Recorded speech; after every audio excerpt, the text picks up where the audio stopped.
I must admit, I'm an addict. No, I'm not smoking, drinking, and I'm drugs free. And yeah, I do drink coffee, but that one espresso a day cannot be an addiction. No, I'm addicted to a very simple roguelite game called Feral Fury. What is Feral Fury?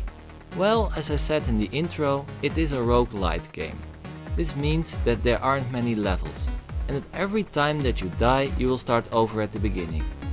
While playing, you pick up power-ups like helmets with special attributes, ability scrolls and secondary weapons. When you die, you will lose everything, except the currency that you collected. In this case, orbs. And with these orbs, you can buy permanent upgrades and try to beat the game again. It sounds simple, right? And it is simple. But the way that Feral Fury implements this concept is just really great. You play a panda with guns that has to shoot pigs, twin stick shooter style, with an overhead perspective. Every level consists out of several rooms that you have to clear from enemies to go to the next room. Some rooms do not have enemies, only environmental hazards, or just power-ups. After 3 normal levels, you have a boss. After you defeat the last boss, the game is not over. You have to beat it in a higher difficulty. You can unlock different pandas and different secret rooms if you finish the game in hard mode. And if you finish the game with these extra characters, you can even try and find a secret boss. So there's a lot to do. Now you may have noticed that I didn't say anything about the story. That is, well, because I never understood the story completely. But I never missed it either. For me it is just pandas against pigs. It was told in short cutscenes without voices, just text. So, well, the gameplay is the star here. So yeah, since the gameplay is the biggest strength, you would expect that the graphics are unimpressive. And that's a good assumption. The graphics aren't ugly, but not more than functional. The rooms are very obviously randomly generated, but it's all set up in a nice way. To be honest, there isn't much to win if you have a top-down view, graphics wise. The same I can say about the sounds. There's no voice acting and the sound effects are mostly just functional. I can say though that I really like the music. The tracks are a bit short, but done with taste. Even when I played the first level over and over, I didn't get bored of its level music.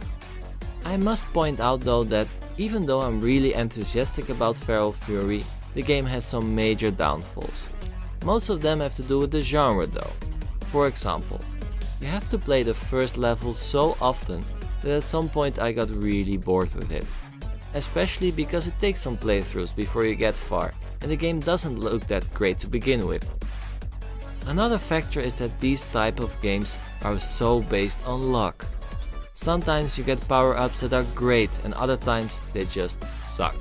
Sometimes you get items that are great together, and other times they do exactly the same.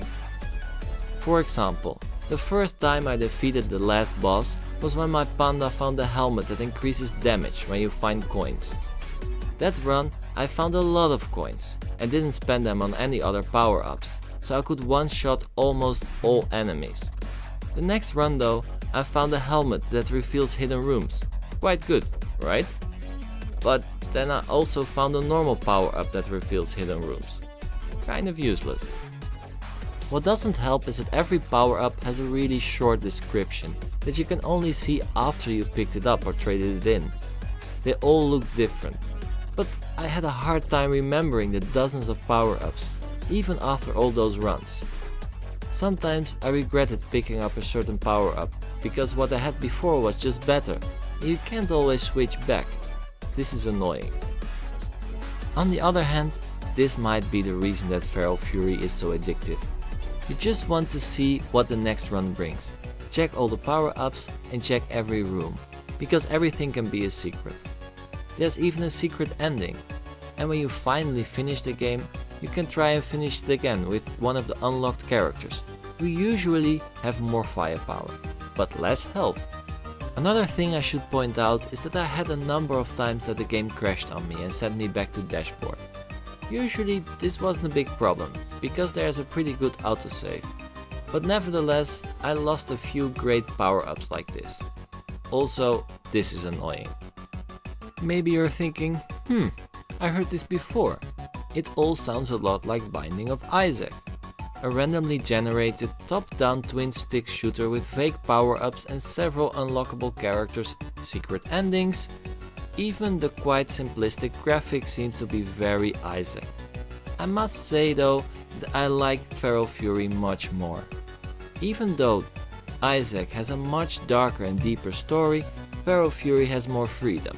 You can shoot in all directions, not just up, down, left and right, and you have more space because the characters are smaller.